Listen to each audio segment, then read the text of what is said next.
First से start करते हैं। तो सबसे पहले मेरे पास थ्योरी है। थ्योरी पे मैं इतना नहीं जा रही, ठीक है। डायरेक्टली प्रैक्टिकल स्टार्ट करते हैं अपन। मेरे पास क्या है, सबसे पहला पॉइंट ये आता है कि पाइथन मेरे पास एक केस सेंसिटिव लैंग्वेज होती है। केस सेंसिटिव कैसे, मतलब अगर मैं पी के अंदर पी कैपिटल भी अगर लिख रही हूँ प्रिंट के अंदर, तो उसका भी अपने आप में एक अलग ही मीनिंग पाइथन रीड करेगा। यहाँ पे एक अंडरलाइन आ गई, तो ये मैंने पाइथन प्रिंट लिखा और एक मैंने सिंपल स्मॉल लेटर्स के अंदर प्रिंट लिखा। दोनों ही चीज़ें सेम है, बट कैप्स लॉक चेंज होने की वजह से भी काफ़ी डिफरेंस आ रहा है। मतलब कैपिटल और स्मॉल लेटर्स का भी मेरे पास पाइथन के अंदर काफ़ी मेजर डिफरेंस आता है, ठीक है। तो उसी तरीके से मैं प्रिंट, नॉर्मल प्रिंट अगर मैं लिखती हूँ तो प्रिंट के अंदर मैं स्ट्रिंग्स के अंदर, इनको मैं डबल कॉमास को मैं स्ट्रिंग्स बोलती हूँ। सिंगल के अंदर भी लिख सकता हूँ, डबल के अंदर भी लिख सकता हूँ, दोनों के अंदर ही चीज़ें सेम होंगी, बट डबल मोस्टली यूज में लिया जाता है। तो प्रिंट के अंदर मैं कोई भी मेरा आउटपुट लिखूंगी तो वो मेरे पास ऑटोमेटिकली प्रिंट हो जाएगा, ठीक है। यहाँ पे हेलो वर्ड मेरे पास आउटपुट में आ गया। मैं VS कोड के अंदर साइड में कोडिंग करके आपको प्रैक्टिकली दिखा रही हूँ, बस और कुछ नहीं, ठीक है। बस सिंपल प्रिंट के अंदर लिखा, स्ट्रिंग्स लगाई, अंदर जो कुछ भी आप आउटपुट में लिखोगे इनपुट के अंदर देते हुए, तो वो चीज़ प्रिंट हो जाएगी। यहाँ पे इसका आउटपुट है। नेक्स्ट ये मेरे पास एरर देगा अगर मैंने कोई भी चीज़ स्ट्रिंग के अंदर नहीं लिखी है। तो स्ट्रिंग के अंदर अगर मैंने नहीं लिखा तो वो मेरे पास आउटपुट में एरर देगा। फॉर एग्जाम्पल प्रिंट, नॉर्मली मैंने लिखा हेलो, तो ये चीज़ मेरे पास यहीं पे अंडरलाइन देते हुए एरर दिखा रहा है, तो मतलब इसके अंदर मिस्टेक है और ये मुझे एरर दे रहा है। क्या है, नेम एरर, या फिर सिंटेक्स एरर भी दे सकता है, ठीक है। यहाँ पे मेरे पास नेम एरर आ रही है। सेकेंडली अगर मैं कोई भी नंबर पाइथन के अंदर डालती हूँ, फॉर एग्जाम्पल यहाँ मैंने बिन हेलो के अलावा कोई भी एक नंबर दे दिया, फॉर सपोज 8, इन आउटपुट्स को मैं कैंसिल आउट कर रही हूँ, तो न्यूमेरिक फॉर्म को पाइथन ऑटोमेटिकली रीड कर लेता है बिना स्ट्रिंग के, ठीक है। वहीं पे ये चीज़ सेम मैं इस तरीके से भी प्रिंट कर सकती थी। प्रिंट किया मैंने स्ट्रिंग्स के अंदर 8, ठीक है। इसको मैं कैंसिल आउट करके अगर मैं दोनों ही चीज़ें प्रिंट करूँगी तो मेरे पास दोनों चीज़ें आउटपुट में आ जाएंगी, बट दोनों में डिफरेंस क्या रहेगा, ऊपर वाला मेरा न्यूमरिक टाइप है, इंटीजर टाइप है, और नीचे वाला मेरा ऑटोमेटिकली उसका टाइप भी चेंज हो गया, स्ट्रिंग।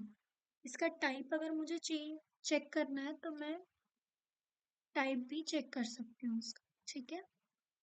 कुछ इस तरीके से यहाँ पे इसका टाइप भी मैं चेक करूँगी कि कौन से टाइप का है। लिखने के तरीके के अंदर भी मेरे पास डिफरेंट डिफरेंट टाइप्स आ जाएंगे, तो इसको भी मैं एक बार प्रिंट करके देखूंगी। देखो इंटीजर, INT इंट का मतलब क्या है, इंटीजर टाइप के अंदर आ गया, और ये मेरे पास नीचे स्ट्रिंग टाइप के अंदर आ गया। मतलब डेटा कोई भी हो, न्यूमेरिक फॉर्म को वो इंटीजर की तरह लेगा, और अगर मैंने स्ट्रिंग्स के अंदर लिखा है तो वो एज अ स्ट्रिंग से रीड करेगा, ठीक है। फर्स्ट सपोज मैंने नेक्स्ट टाइम के अंदर क्या लिया है, प्रिंट के अंदर ट्रू लिखा है मैंने। ट्रू क्या होता है, मेरे पास एक बुलियन कैरेक्टर की तरह होगा। फॉर एग्जाम्पल मैंने प्रिंट के अंदर टाइप किया, अगर सपोज मैंने, देखो मैंने प्रॉपर कैप्स लॉक चेंज करते हुए लिखा है, ठीक है। स्मॉल और कैपिटल का भी यहाँ पे मेरे पास डिफरेंस आ जाएगा। तो यहाँ पे अब क्या आ रहा है, फर्स्ट वाला integer, then string and then boolean. Boolean के अंदर क्या है मेरे पास, ट्रू और फॉल्स। ट्रू क्या रिप्रेजेंट करता है, नंबर 1, और फॉल्स क्या रिप्रेजेंट करता है, 0, ठीक है। इस तरीके से तो ट्रू और फॉल्स, ये एक तरीके से मेरे पास कीवर्ड्स के अंदर भी आएगा। कीवर्ड का क्या मतलब है, फॉर एग्जाम्पल मेरे पास कुछ कीवर्ड्स होते हैं जो ऑलरेडी पाइथन के अंदर प्री डिफाइंड होते हैं। फॉर एग्जांपल अगर आपने कहीं पे भी प्रिंट लिखा, तो प्रिंट का मतलब उस चीज़ को प्रिंट करना है मुझे, पाइथन वो ही रीड करेगा, उसका मतलब कुछ और रीड नहीं करेगा। वो एक मशीन है जिसका मतलब उसके अंदर ऑलरेडी डिसाइडेड हो चुका है, तो वो उसकी मीनिंग को चेंज नहीं करेगा, ठीक है। हम फिर भी खुद अपनी बेसिक लैंग्वेज के अंदर डिफरेंस दे देते हैं कि हाँ, हेलो बोलने के तरीके के वे में ही काफ़ी डिफरेंस आ जाता है। एक तो नॉर्मल हाय हेलो कैसे हो, तो उसके अंदर भी बोलने के तरीके में काफ़ी डिफरेंस आता है, बट मशीन में जो चीज़ और कीवर्ड्स प्री डिफाइंड है, तो उसके मीनिंग को बोलते हुए ना रीड करते हुए कोई भी डिफरेंस नहीं आता। प्रिंट का मतलब प्रिंट ही होगा। तो वैसे ही एक दो कीवर्ड्स हैं, उनका ऑलरेडी मीनिंग डिसाइडेड है। तो वो मेरे पास फॉर एग्जांपल ट्रू हो गया, फॉल्स हो गया, या फिर मेरे पास आगे फॉर भी आएगा। फॉर भी मेरे पास कीवर्ड के अंदर आएगा, और काफ़ी सारी चीज़ें अपन धीरे धीरे देखते हुए चलेंगे। अब नेक्स्ट मेरे पास ये वाला है, इसको कम्प्लीटली मैं यहाँ से कॉपी पेस्ट कर लेती हूँ। ठीक है, यहाँ किया मैंने। अब देखो नेक्स्ट मेरे पास इसके अंदर क्या लिखा हुआ है, पहले ध्यान से रीड करते हैं और समझने की कोशिश करेंगे। प्रिंट के अंदर मेरे पास क्या लिखा हुआ है, हेलो, तो ये मेरे पास प्रिंट हो जाएगा। अब नेक्स्ट 1, 4.5 और ट्रू, ये चीज़ भी लिखी हुई है। ठीक है, नेक्स्ट ये जो चीज़ है, 2 लाइनें मेरे पास लिखी हुई है, कमेंट आउट है। फॉर एग्जाम्पल ये सिर्फ मेरी अंडरस्टैंडिंग के लिए, पाइथन इसे रीड आउटपुट के अंदर नहीं करेगा। फॉर एग्जाम्पल बिल्कुल निग्लेक्ट कर देगा अगर मैंने किसी भी चीज़ के आगे हैशटैग लगा दिया। फॉर एग्जाम्पल मैंने खुद का नेम भी अगर लिखा है मनीषा, तो उसका मतलब भी है वो उसे रीड ही नहीं करेगा, ध्यान नहीं देगा उस प्रिंट के अंदर, बाकी इन्हीं चीज़ों पे ध्यान देगा। इससे उसे कोई मतलब नहीं है चाहे हैशटैग के बाद में कुछ भी लिखूं। ओके, नेक्स्ट इस लाइन के अंदर मेरे पास क्या लिखा हुआ है, हेलो एंड दिस। एक बार इसका आउटपुट देखते हैं, फिर और अच्छे से समझ में आएगा। देखो मेरे पास हेलो लिखा हुआ था, फिर 1 एज इट इज आ गया, 4.5 एंड देन ट्रू, ये एज इट इज आ गया। अब नेक्स्ट वाला जो मैंने प्रिंट यहाँ लिखा था, इसका क्या मतलब है, 1 और 2। अब हेलो और 1 2 को सेपरेट किस तरीके से किया इसने, एट द रेट से। स्ट्रिंग्स के अंदर लिखा हुआ था, तो एट द रेट से इसने क्या कर दिया, उसे सेपरेट कर दिया। और एंड के अंदर बस ये बैकस्लैश एन क्या करता है, मेरे पास लास्ट में पैराग्राफ चेंज कर देगा। मतलब जो कुछ भी अगर मैं इसके बाद अगर प्रिंट कर रही हूँ, तो मेरे पास नेक्स्ट लाइन में आएगा। फॉर एग्जाम्पल यहाँ हैशटैग की जगह मैंने यहाँ पे सिंपल स्टार लगा दिया। अब इसके आउटपुट को मैं एक बार प्रिंट करती हूँ, तो मेरे पास क्या आ गया, पहले एट द रेट आया था, अब इस बार सेपरेट इसने स्टार के साथ कर दिया। That's it. यहीं पे अगर बीच में मैं बैकस्लैश एन लगाती हूँ, जो चीज़ मेरे पास एंड में दे रखी है, तो उसका क्या मतलब है, बैकस्लैश एन का मतलब पैराग्राफ चेंज कर दिया। ऊपर वाली लाइन तो एज इट इज थी, बट यहाँ पे इसने क्या कर दिया, इनके बीच में बैकस्लैश एन मतलब अब इनको हर एक एक पैराग्राफ से डिवाइड कर दिया। और ये बस एंड में ये लगा रखा है, इसका मतलब एंड के अंदर भी पैराग्राफ चेंज है। यहाँ पे अगर मैं कोई भी चीज़ नेक्स्ट में लिखूंगी, तो वो मेरे पास अगले पैराग्राफ के अंदर है। बैकस्लैश एन मेरे पास पैराग्राफ चेंज कर देता है। और अभी के लिए यहाँ क्या था, एट द रेट। तो इसका भी प्रिंट आउट फिर से देख लो, ये चीज़ थी। That's it. नेक्स्ट मेरे पास क्या है, इस बार मेरे पास ये जो प्रिंट है, इसके बीच में एंड के अंदर बीच में बस क्या लगा दिया इसने,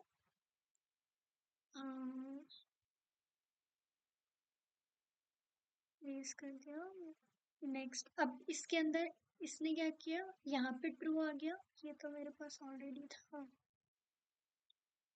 ठीक है, यहाँ से इस वाली चीज को कॉपी एंड देन यहाँ पे पेस्ट। मैं बस अलग से प्रिंट करके दिखा रही हूँ। यहाँ पे इस बार क्या किया, प्रिंट, और एंड के अंदर क्या लगा दिया, ये सिंपल स्लैश। तो बस ये चीज़ अटैच के अंदर इस तरीके से आ जाएगी, और कुछ नहीं। प्रिंट ये भी किया और ये भी किया, बट एंड के अंदर ये लगा के दोनों को कंबाइन कर दिया। That's it. यहीं पे अगर मैं फिर से एक बार इसको हटा के बैक स्लैश एन लूँ, तो मेरे पास क्या करेगा, वो चीज़ नेक्स्ट लाइन में आ जाएगी। देखो back slash N paragraph change करता है और कुछ नहीं। यहाँ पे एंड की जगह मैंने एट द रेट लेके देख लिया। ठीक है, तो वो चीज़ यहाँ पे इधर एट द रेट से सेपरेट हो गई, और ये तो पहले वाला प्रिंट है और कुछ नहीं। ठीक है, तो इस तरीके से। अब नेक्स्ट बात आती है कुछ वेरिएबल्स की। वेरिएबल्स का क्या मतलब होता है, फॉर एग्जांपल हम अपने किचन के अंदर कुछ चीज़ें स्टोर करके रखते हैं, और स्पेसिफिकली उन्हीं बॉक्सेस के अंदर होती हैं।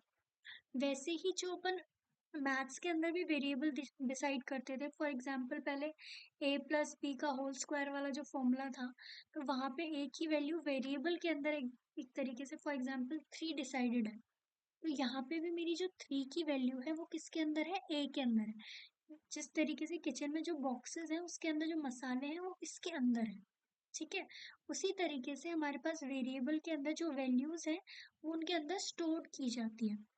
फॉर एग्जाम्पल वेरिएबल लिखने का स्पेसिफिकली खुद में एक तरीका होता है। मैं किसी भी सिंपल अल्फ़ाबेट से अपने वेरिएबल को डिफाइन कर सकती हूँ, या फिर मैं उसके अंदर लोअर स्लैश भी ऐड कर सकती हूँ। फॉर एग्जाम्पल मेरे पास num1 है, मतलब इस तरीके से मैंने एक वेरिएबल का नाम दिया और इज इक्वल्स टू लगा दिया, तो मेरे पास नंबर 1 क्या है, एक तरीके से 28 मान लिया मैंने। ठीक है। अब नेक्स्ट अगर मैं इसे इस तरीके से भी लिख सकती हूँ, आगे बैक स्लैश लगाते हुए नम लिख दिया मैंने, बस सिंपल 28 नंबर आ गया है मेरा।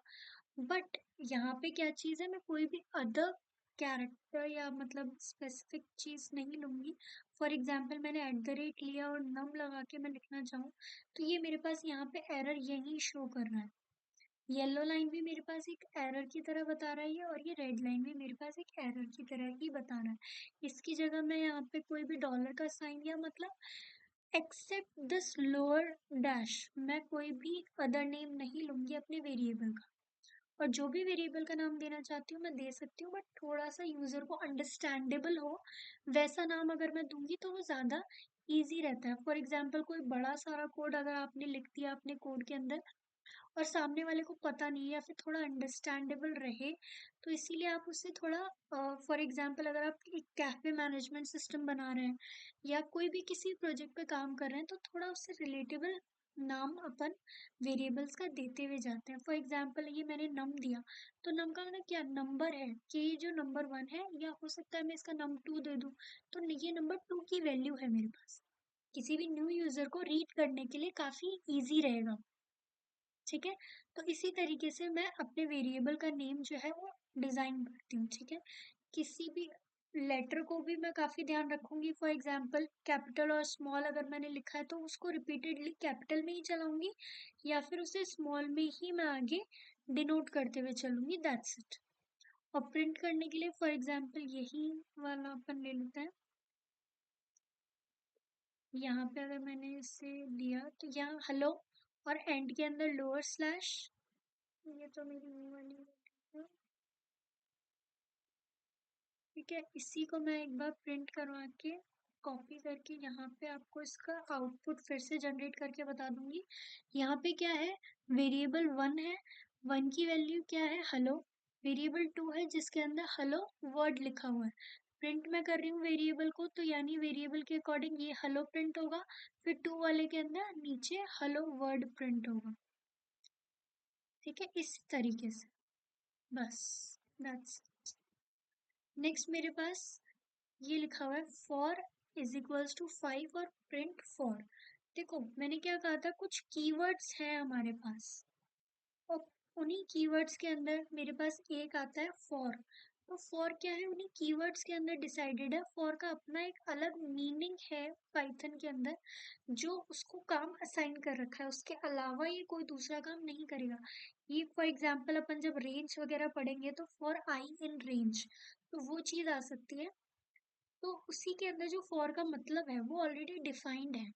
वो आपको आगे एग्जाम्पल से और अच्छे से समझ में आएगा, बट अभी के लिए इतना समझ लो कि इसका मीनिंग ऑलरेडी डिसाइडेड है। तो फॉर नाम से आप कोई भी दूसरा वेरिएबल नहीं दे सकते। इसका एक अपने आप के अंदर फंक्शन है जो वो स्पेसिफिकली वही परफॉर्म करने के लिए फॉर का मतलब समझेगा। यहाँ पे कोई दूसरा मीनिंग नहीं निकल सकता इसका। ठीक है। इसीलिए मेरे पास अगर आप इसे प्रिंट भी करवाओगे तो ये यहाँ पे एरर शो करेगा, syntax error, that's it. Okay.